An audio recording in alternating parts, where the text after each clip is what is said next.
common mistakes that frustrate me as a car lawyer. As a car lawyer, there are certain things I hear every week that make me shake my head, both because you, the consumer, were careless and because the dealer pressured you or misled you. A dealer that knew exactly what it was doing. These aren't small mistakes, and I see that same patterns that keep the auto industry profitable at the expense of consumers. Let's go through some of these biggest red flags and more importantly, what you can do to protect yourself. The first one is when they sneak in damaged accident cars.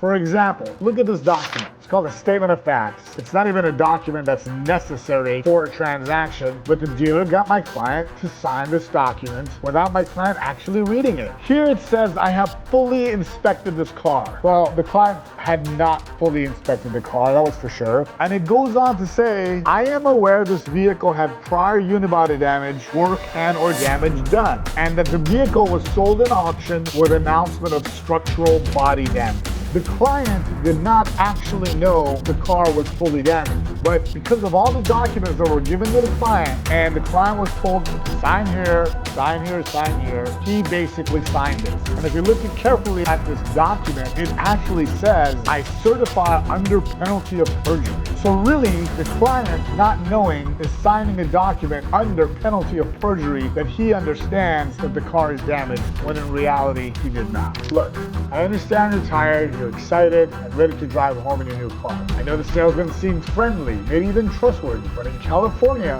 what gets documented is what's in the contract, what is written.